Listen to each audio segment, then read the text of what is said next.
만물을 아들에게 복종하게 하실 때, 이 제목으로 하나님의 말씀을 살펴보도록 하겠습니다.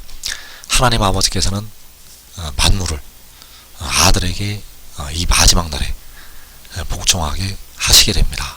그래서 이 시간에 만물을 아들에게 복종하게 하실 때, 이 제목으로 하나님의 말씀을 살펴보도록 하겠습니다. 그래서 고린도전서 15장에서 바로 바울 사도가 기록을 한 그 고린도전서 15장에서 참 아들의 비밀이 들어 있습니다. 진짜 아들의 비밀이 바로 고린도전서 15장에 들어있게 됩니다.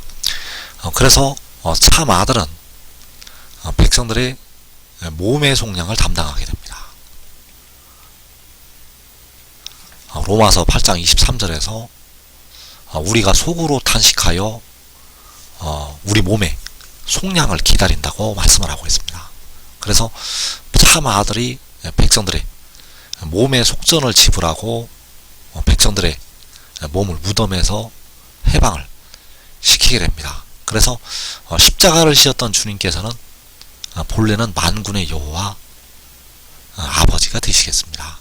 그래서 고린도전서 15장에서 참 아들의 비밀이 들어있는데, 바로 그 47절 말씀에서 둘째 사람은 하늘로부터 나셨다고 말씀을 하고 있습니다. 자, 이 말씀이 바로 참 아들에 대한 비밀이 되겠는데, 여기서 말하는 둘째 사람은 바로 지혜를 가리키고 있습니다. 십자가를 지신 주님은 만군의 여호와 아버지가 되시겠고, 여기서 말하고 있는 둘째 사람은 바로 지혜. 그래서 지혜가 하늘로부터 난다고 말씀을 하고 있는데, 하늘로부터 나는 것이 하늘에서 내려오는 것이요, 바로 하나님 아버지께서 독생자를 주시는 것이 되겠습니다. 독생자를 주시는 것은 그가 하늘로부터 나는 것. 그래서 백성들의 무덤으로 들어가고 있는 몸을 이제 해방을 시키기 위해서, 썩어짐의 종노릇한 데서 해방을 시키기 위해서 그 아들을 하늘로부터 보내시게 됩니다. 그래서 그 아들을 하늘로부터 보내시는 것이 그 둘째 사람이 하늘로부터 나시는 것이 되겠습니다. 그래서 요한복음 1장에서 태초에 말씀이 계신다고 증거를 하고 있습니다. 태초에 말씀이 계시니라. 자, 그 태초에 계신 그 말씀. 자, 태초에 말씀이 계셨다는 것은 태초에 그 말씀이 태어난 것이 되겠습니다. 태초에 말씀이 태어난 것. 그래서 잠언 8장 22절에서 여호와께서 그 조화의 시작, 곧 태초에 일하시기 전에 나를 가지셨으며 만세전부터 태초부터 땅이 생기기 전부터 내가 세움을 받았나니. 자, 여호와께서 태초에 나를 가지셨다고 할 때 이 나가 바로 말씀이 되겠습니다. 여호와께서 태초에 말씀을 가지시게 됩니다. 그래서 요한복음 1장에서 태초에 말씀이 계신 것은 여호와께서 태초에 나를 가지신 것. 그래서 여호와께서는 스스로 있는 자이시고 태초 전부터 계신 존재가 되겠습니다. 태초보다 먼저 계신 분. 그리고 태초에 말씀이 계신다고 할 때 그 말씀은 태초부터 존재를 하게 됩니다. 태초부터. 그래서 여호와께서는 태초 전에 계시고 말씀은 태초부터 있게 되었다는 사실입니다. 왜냐하면 여호와께서 태초에 말씀을 가지셨기 때문입니다. 여호와께서 태초에 말씀을 가지셨다는 것. 그래서 태초에 가지신 말씀을 마지막에 보내시게 됩니다. 태초에 가지신 말씀을 마지막 그래서 마지막 아담은 바로 지혜가 되겠습니다. 마지막 아담은 바로 지혜. 그래서 고린도전서 15장 47절에서 둘째 사람은 하늘로부터 나셨느니라. 자, 하늘로부터 나시는 것이 마지막 때, 마지막 날에 마지막 아담으로 보내심을 받는 것이 되겠습니다. 그래서 하늘로부터 나신다는 것은 여호와께로부터 나신다는 것이 되겠습니다.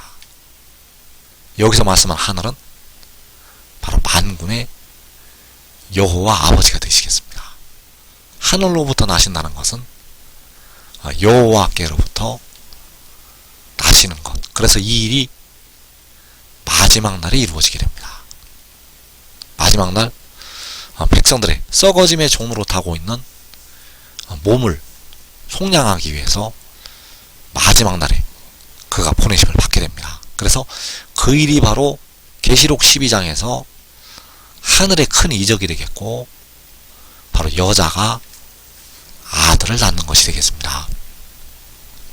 그래서 하나님 아버지께서 만물을 그 아들에게 복종을 시키시게 됩니다. 하나님 아버지께서는 만물을 그 아들에게 바로 지혜에게 복종을 시키게 됩니다. 그래서 그 지혜에게 복종하는 것이 여호와 아버지께 복종을 하는 것이 된다는 사실입니다. 지혜에게 복종하는 것은 아버지께 복종을 하는 것. 그래서 시편 2편 6절에서 내가 나의 왕을 내 거룩한 산 시온에 세웠다 하시리로다. 자, 내가는 여호와 아버지가 되시겠습니다. 그리고 나의 왕, 여호와께서 말씀하시는 나의 왕은 지혜요 독생자가 되겠습니다. 그래서 자기 왕을 세우시게 되는데 바로 지혜를 세우시게 됩니다.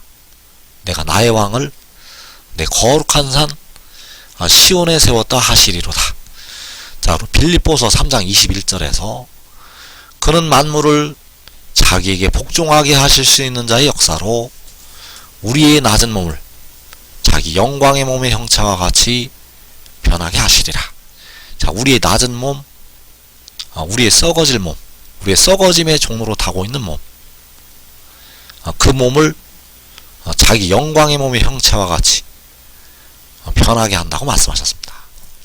그래서 그 몸의 속량을 담당하고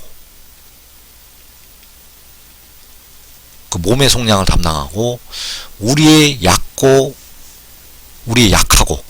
낮고 썩어지는 몸을 변하게 하신다는 사실입니다. 그래서 이 일을 그가 하게 되는데 그는 바로 지혜요 독생자. 자, 그 독생자가 우리의 몸을 변화를 시키게 됩니다. 그래서 어떻게 변화를 시키게 되는가 하면 만물을 자기에게 복종하게 하실 수 있는 자의 역사로 변하게 하신다는 사실입니다. 그래서 만물을 그에게 복종하게 하실 수 있는 자가 누구인가 하면 바로 여호와 아버지가 되시겠습니다. 바로 아버지의 역사로 그가 우리의 낮은 몸을 변하게 하신다는 것. 만군의 여호와 아버지의 역사, 그 역사는 만물을 그 아들에게 복종을 하게 하시는 것이 되겠고, 그 역사로 우리의 낮은 몸을 영광의 몸으로 변화를 시키시게 됩니다. 그래서 여호와께서는 나의 왕을 세우시고 바로 아들을 세우시고 지혜를 세우시고 만물을 그에게 복종하게 하시고 우리의 몸을 변화를 시키시게 됩니다. 그래서 그는 만물을 자기에게 복종하게 하실 수 있는 자의 역사로 우리의 몸이 변화가 되는데, 그가 그 일을 다 이루기까지 그 만물을 자기에게 복종을 하게 하기까지 반드시 왕 노릇을 하게 됩니다. 그래서 모든 것이 그에게 복종할 때까지 그가 왕노로 산다는 것. 이때는 아버지께서는 왕노로 사시지를 않고 아들에게 모든 권세를 맡기시게 됩니다. 아들에게 모든 권세를 맡기시게 되고 아들을 통해서 왕노릇을 하게 하신다는 것. 그래서 고린도전서 15장 25절에서 그가 모든 원수를 그 발 아래 둘 때까지 반드시 왕노릇 하시리니. 자, 모든 원수를 그 발 아래 둘 때까지 반드시 왕노릇을 하게 됩니다. 그래서 모든 원수가 누구인가? 그의 발 아래 들어가지 않는 모든 대상. 그의 발 아래 들어가지 않는 모든 대상은 그의 원수가 되겠고, 그 모든 원수가 그 발 아래 들어갈 때까지 반드시 왕노릇을 하게 됩니다. 그래서 의의 종이 되지 않는 모든 원수를 그 발 아래 둘 때까지 그가 반드시 왕노릇을 하게 됩니다. 그래서 맨 나중에 들어가는, 가장 마지막에 들어가는 원수가 있는데 그 원수가 사망이라고 말씀을 하고 있습니다. 이어지는 26절에서 맨 나중에 멸망받을 원수는 사망이니라. 자, 맨 나중에 멸망받을 원수. 자, 모든 원수가 그 발 아래 들어가게 되는데 가장 마지막에 멸망받을 원수, 가장 마지막에 그 발 아래 들어가는 원수는 사망이라고 말씀을 하고 있습니다. 그래서 사망이 그 발 아래 들어갈 때까지, 그가 반드시 왕노릇 할 것이라고 말씀을 하고 있습니다. 그래서 그는 만물을 자기에게 복종하게 하실 수 있는 자의 역사로, 자, 우리의 몸을 변하게 하시는데, 자, 만물을 자기에게 복종하게 하실 때 복종을 하지 않는 존재가 딱 한 존재가 있습니다. 이 한 분만 그에게 복종을 하지 않는다는 사실입니다. 그래서 그가 누구인가? 바로 만물을 그에게 복종하게 하시는 아버지가 되시겠습니다. 아버지께서는 그에게 복종을 하시지 않는다는 것. 왜냐하면 그에게 복종을 하게 하시는 만군의 여호와 아버지가 되시기 때문입니다. 그래서 고린도전서 15장 27절에서 만물을 그의 발 아래 두셨다 하셨으니, 만물을 아래에 둔다 말씀하실 때 만물을 그의 아래에 두시니가 그 중에 들지 아니하는 것이 분명하도다. 자, 여기에서 만물을 그의 발 아래 두셨다고 말씀하셨습니다. 자, 여기 그는 아들이요 지혜가 되겠습니다. 그래서 만물을 그의 발 아래 두시게 됩니다. 그런데 만물을 아래 둔다고 말씀하실 때 만물을 그의 아래 두시니 바로 아버지가 되시겠습니다. 바로 만군의 여호와. 자, 여호와께서는 그 중에 들지 아니하는 것이 분명하다고 말씀을 하고 있습니다. 그 중에 들어가지를 않는다는 것. 아들의 발 아래 들어가는 그 만물에 아버지께서는 들어가시지 않는다는 사실입니다. 바로 만군의 여호와이시기 때문입니다. 만물을 아들에게 복종을 시키시는 절대자, 오직 한 분이신 만군의 여호와가 되신다는 사실입니다. 그래서 아버지께서는 만물을 아들에게 복종을 하게 하신다는 사실. 그래서 고린도전서 15장 28절에서 만물을 그에게 복종하게 하실 때에는, 자, 만물을 그에게 복종하게 하실 때는 사망도 그 발 아래 들어갈 때, 사망도 이제 그의 발 아래 들어가서 멸망을 받을 때, 그때가 바로 마지막으로 가장 나중에 그 발 아래 들어가는 사망. 그래서 사망까지 그 발 아래 들어가게 되면 이제 만물이 그에게 복종을 하는 것이 되겠습니다. 그래서 만물을 그에게 복종하게 하실 때는 사망이 이제 불못에 들어갈 때, 바로 사망이 멸망을 받을 때가 되겠고, 그때에는 아들 자신도 만물을 자기에게 복종하게 하신 이에게 복종하게 되리니, 자, 여기에서 아들 자신도 복종하게 된다고 말씀을 하고 있습니다. 자, 아들이 누구에게 복종을 하게 되는가 하면 만물을 자기에게 복종하게 하신 이에게 복종을 하게 됩니다.